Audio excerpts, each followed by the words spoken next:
Bonjour, moi c'est André Copetti, je suis le gérant du Tipeee Bookshop, librairie photo à Bruxelles qui met en avant et qui défend les livres auto-édités et les petites maisons d'édition et surtout les récits qui se traduisent en photo.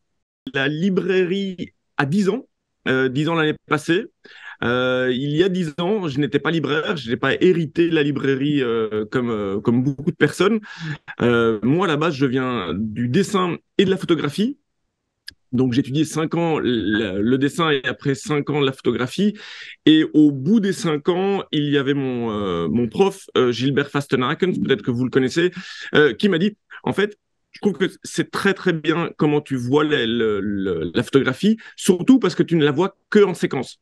Je ne la voyais que en séquence et dans le livre photo, qui, à l'époque, le livre auto-édité était encore relégué à tout ce qui était fanzine et pas aussi mainstreamé que maintenant. J'ai intégré sa maison d'édition pendant 5 ans. Et après 5 ans, il y avait la question, est-ce que j'ai envie d'ouvrir une librairie, une maison d'édition ou une galerie?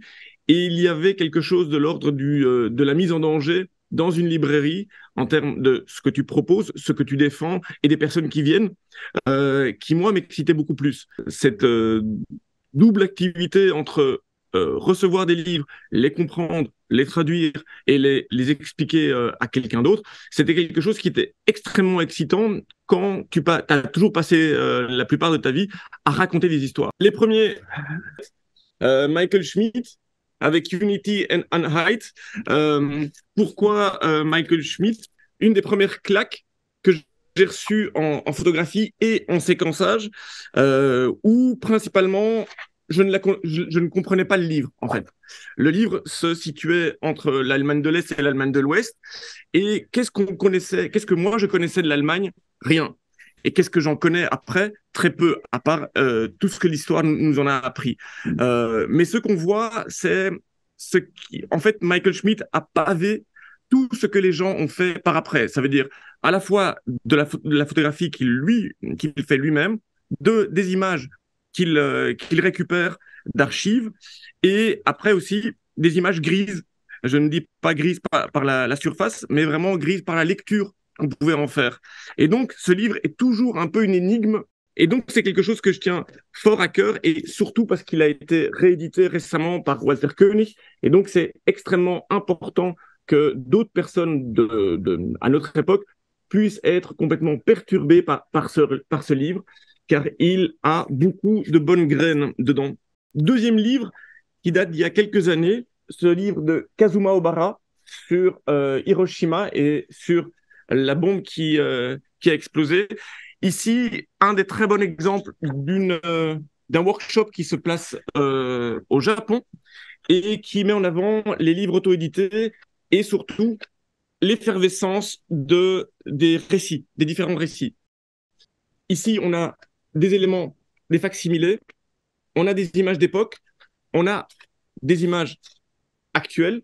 Deuxième Guerre mondiale, 1945, et le livre, dans son tirage originel, a été imprimé à 45 copies.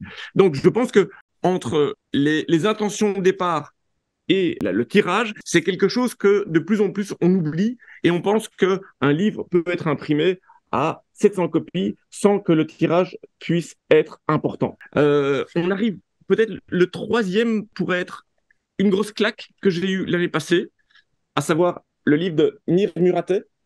Mir Muratet sur Paris Nord, aussi confrontant et frontal que Einheit, pour d'autres raisons. Ici, Mir Muratet va dans les pourtours de Paris, surtout les pourtours de Paris, le Paris que le Paris du gouvernement ne veut pas voir. Il a une distance par rapport à ses sujets qui est extrêmement proche et touchant. Ce livre me fait fort penser à la relation que Chris Killip a pu avoir avec les ramasseurs de charbon à l'époque thatchérienne.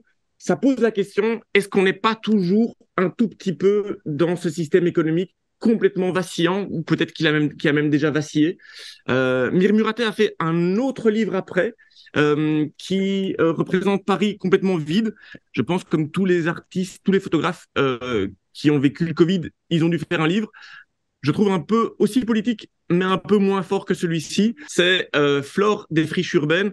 Et en fait, un autre type de résistance, c'est aussi cette résistance biologique qui pousse partout, même si certains ne veulent pas la voir, ne veulent plus la voir. C'est une façon de parler de politique sans pour autant montrer des manifs. Et je pense que il y a des bonnes leçons à prendre.